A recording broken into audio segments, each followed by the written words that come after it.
Hey everyone, this is the lecture for the Iliad introduction. This is going to probably be about 10 minutes long, and it will just cover everything that we covered on this day in the synchronous lecture, but this is so you can go back and get the information again, or if you weren't able to come to that lecture. I'm really sorry it took me so long, but this will be the first of the Iliad series.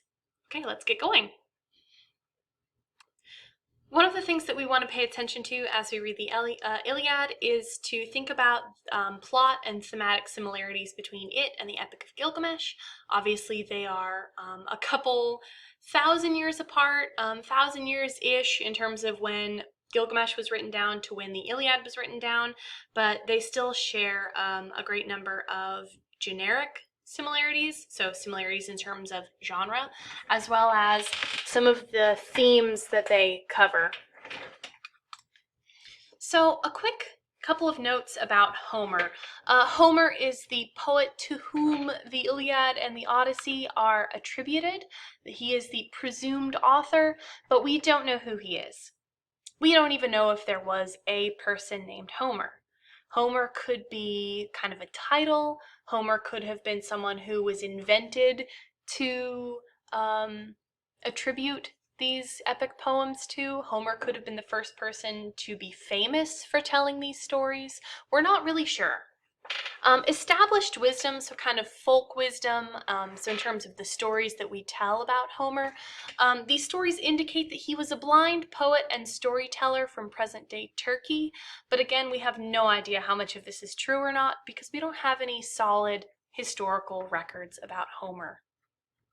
But we still say that Homer was the creator of the Odyssey and the Iliad because we don't really have a lot else to go on. So as I mentioned just now, one school of thought about the writing of the Iliad is that there was one kind of epic author, that maybe this person, Homer, did actually write both the Iliad and the Odyssey from scratch, or create them from scratch, rather. But the primary theory as to where the Iliad came from is that, just like Gilgamesh, it emerged from a long-running oral tradition. There are several pieces of evidence that indicate that this is probably the case. First is the use of stock epithets, things like golden-haired Aphrodite, Peleus, his son, Achilles, godlike Achilles, ways of referencing a character without using their name.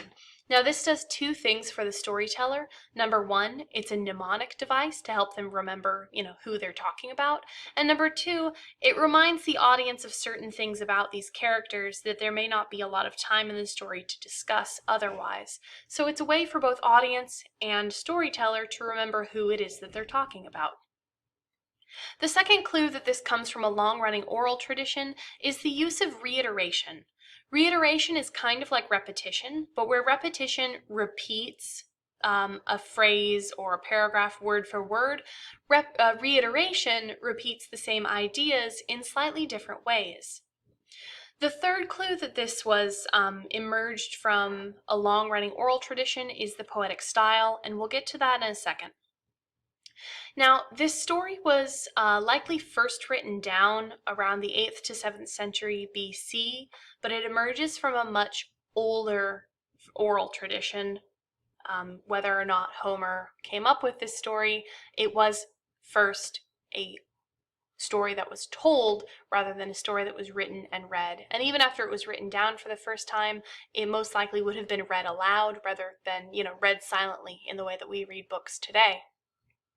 So before the story was written down, Homer and, storytellers at large would not have repeated the story word for word every time. Instead, he would have kept the major beats and important mnemonic phrases and altered the exact words and details. Think about the way that you tell stories to your friends. You never really tell the same story exactly the same way with exactly the same words. You keep the same story elements, but you use different words and details each time because it's really hard to remember the exact story word for word. So a couple of brief notes on the genre.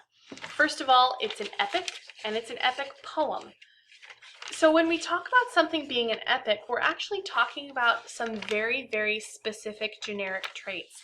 We don't just mean a cool, big, large-scale story in the way that we kind of use the word epic today to mean anything that kind of is large in scale and exciting. An epic poem in this sense is a long narrative poem, first of all, and it focuses on heroic deeds. It focuses on larger-than-life characters who perform great acts of physical prowess, mental prowess, some kind of heroism. There are several types of epic poem, and obviously this is going to be one of the originals, kind of one of the prototypes. Between the Iliad and the Epic of Gilgamesh, those are really kind of our original blueprints for what an epic poem looks like. So if you feel like some of these story beats, some of these characters are maybe a little stereotypical, a little trite, that's because we've been telling the same kinds of stories for thousands and thousands of years. But remember, these are the originals. So epic poems are, and then later epic narratives, are often told in kind of complicated poetic form, and the Iliad is no exception. The Iliad is told in what is called dactylic hexameter. Now, a dactyl just means that the poetic foot has a long syllable and then 2 short syllables. And then hexameter just means that there are 6 feet per line. If you want to hear what this sounds like, I recommend that you go and watch the Iliad summary video that I posted on Canvas.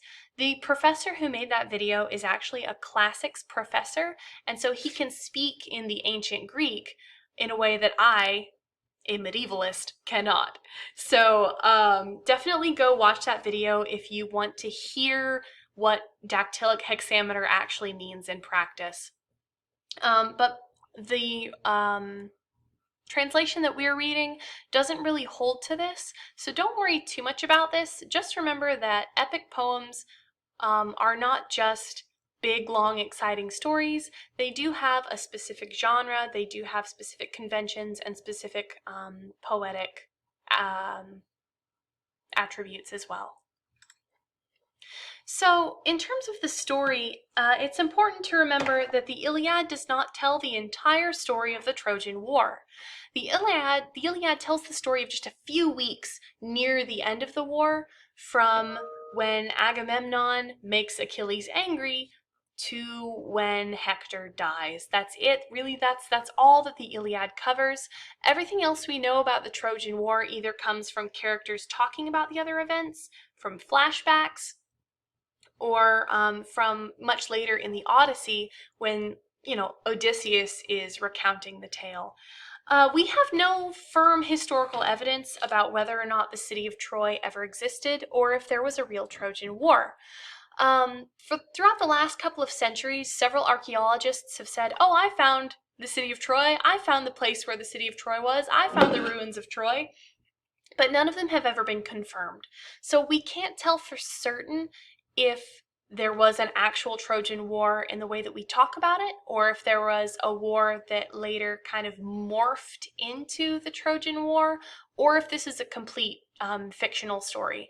We're not entirely sure. The truth is probably kind of like Gilgamesh, where it's somewhere in the middle. There may be some factual grounding and then a great deal of embellishment on top of that.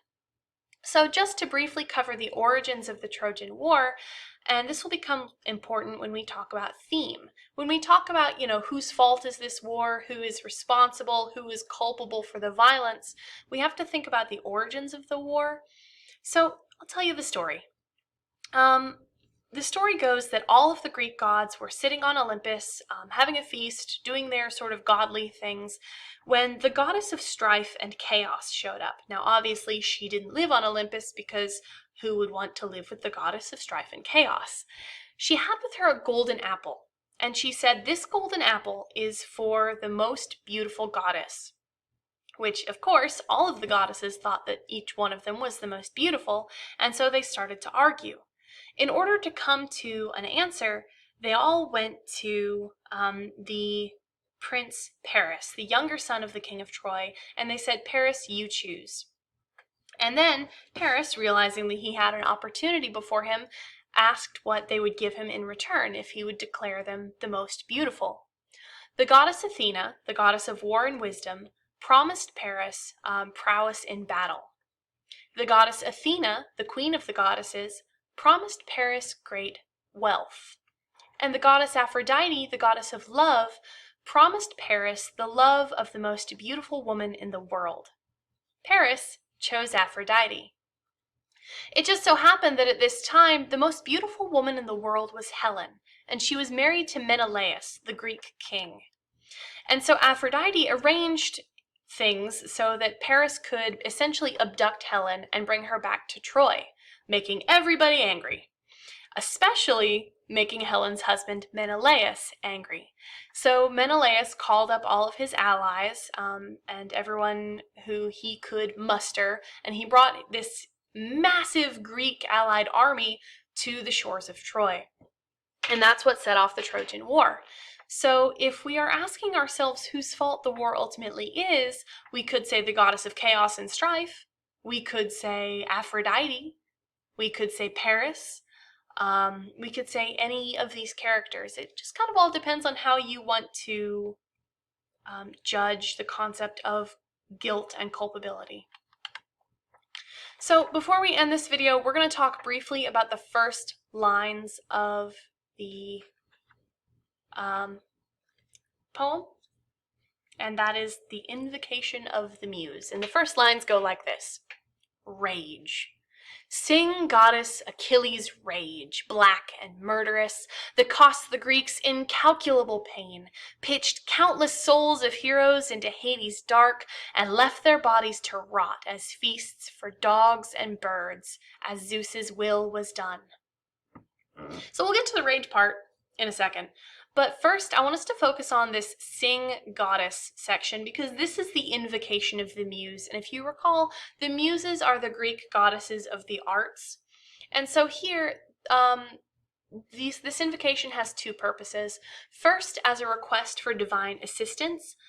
People would invoke the Muse before they performed so that they wouldn't forget their lines or stumble over their words. Maybe I should be invoking the Muse more often. But the second reason to invoke the Muse was because the Muses were often seen as the true storytellers, and the storytellers themselves were just seen as the medium through which the divine being could speak truth. This should be a familiar concept to those of us who think about things like, prophecy and sort of the concept of the divine speaking through humans. So there are two reasons kind of to invoke the Muse here. But if we think about the concept of rage, rage is the first word in the story. Then we come to understand that it is Achilles' rage that this story is about. So we are given right away the core theme of the story. This theme, the overarching issue, the heart of the Iliad is rage. Specifically, it's Achilles' rage. And that's why it starts us, as we say, in media res, in the middle of things. Because what matters here is not archiving the entire story of the Trojan War. This is not, like a History Channel 3-part special about a 10-year war. This is a story about Achilles and his rage. And in the next video, we're going to look at some of the ways that rage manifests, especially in the deaths of some important characters.